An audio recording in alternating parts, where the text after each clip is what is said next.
Right, that's too slow. We need to get quicker. Come on. TJ missed a hit. Yeah, you did it wrong. No, you said you it did right. it No, you did it right. I thought Mr. Hit. Mr. Hit. I thought Mr. Hit. That's how we Mr. Hit. Yeah, you're missed a hit, so you hit TJ. Oh, yeah. good. TJ, you missed a hit. Matt. Melissa. Alice. Cogs.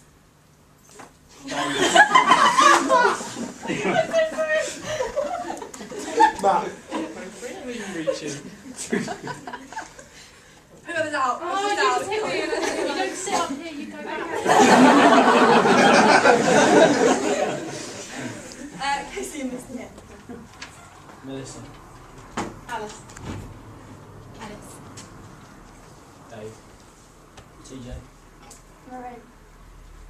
TJ. Murray. TJ. Murray. Matt. TJ. Murray. James. Murray. Amy. Let's go out. Dave, you missed a hit. Tracy. Dave. Wait, you said a Missed a name. hit. Yeah. Oh shit. Amy, you missed a hit. Matt. Dave.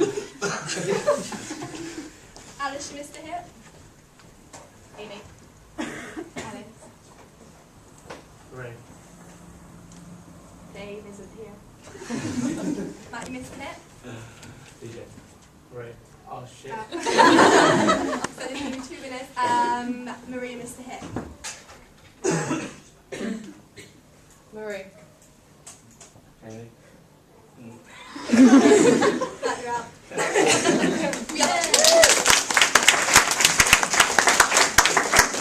So yeah, that game, as you can see, that game requires a lot of concentration, and that will carry you through in all your performances, improvisation, etc.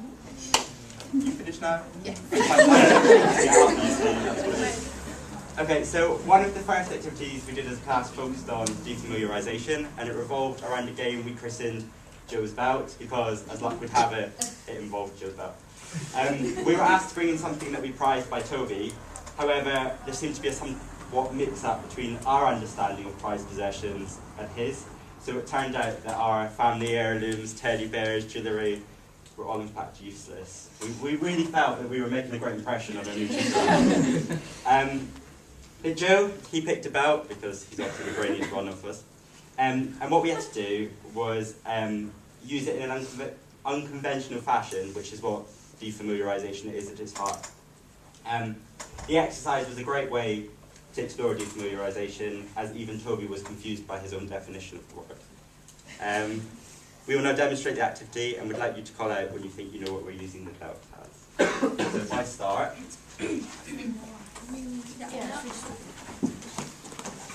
Okay, so if I use the belt like 2.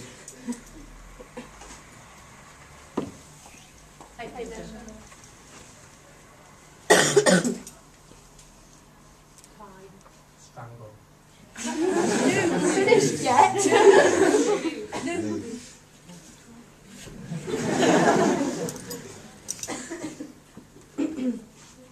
Fishing one.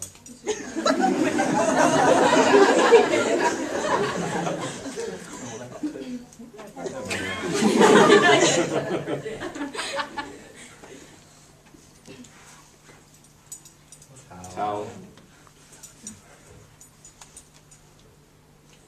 Let's go.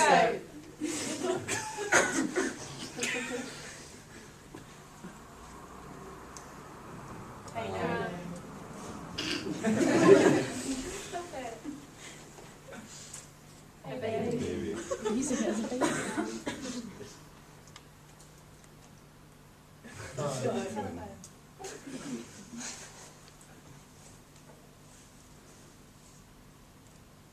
Hairbound.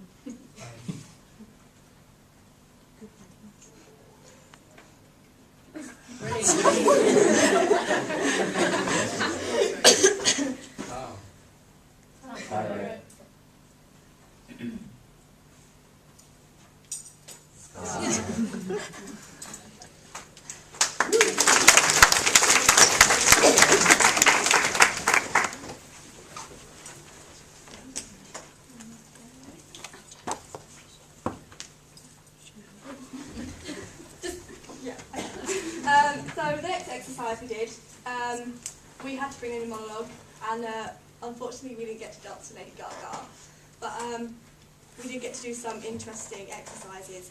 Okay, so the first one, Jay's going to read out her monologue, part of the monologue, and step by step I'm just going to explain why and what we did. So, Okay, this is a monologue from Taming of the Shrew. No shame but mine, I must forsooth be forced to give my hand opposed against my heart, unto a mad brain, robust, full of spleen, who wooed in haste and means to wed at leisure. I told you, he was a frantic fool. I hid his bitter jest in blunt behaviour, and to be noted as a married man. okay, so that was Jay's monologue from Taming of the Shrew. She's now going to translate it into colloquial language, which is everyday language. Okay, so I'm not going to do all of it. So the first part, I'd say, all the fault is just mine. I'm forced to love someone that I really quite detest, and he goes around willy-nilly marrying anyone.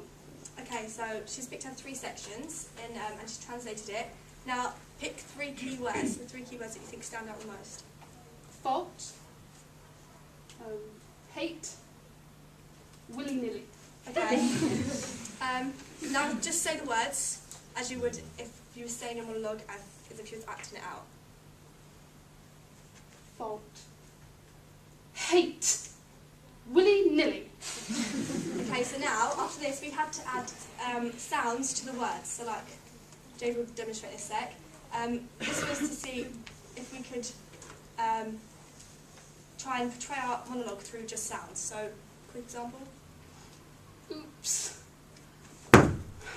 La-da-da-da-da.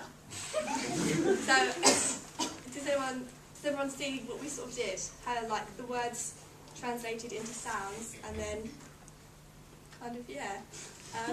Anything to add? Okay, that was our exercise. Okay, so now, the next thing we did, which was last week, Toby took us through an exercise that Joe Littlewood uses in her workshops to get monologues kind of a bit more flowing, a bit more punchy, I suppose. So group A, come up, come on down. Right. So basically, she uses keywords like so for this one we've got pressing. What do you think of the word? Is it direct or indirect? Direct. Okay, and is it light or heavy? Heavy.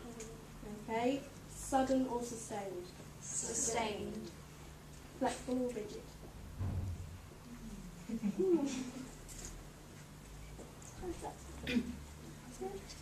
Okay, now you're going to put all that sort of thought into your action. So like pressing it down on something. If it's quite heavy, using a whole weight into it. So off you go.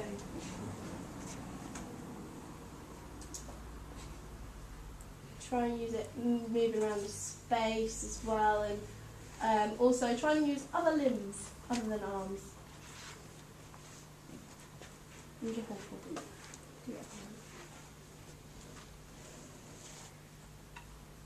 Okay, cool. Okay, group B. We're going to go flicking, we're going to ask the same questions again. So, direct or indirect? Indirect. Yeah. Light or heavy? Light. Sudden or sustained? Sudden. Flexible or rigid? Rigid. Yeah, okay, off you go. So you're going to try and go flick. And then you're going to use other parts of your body to flick away and try and use that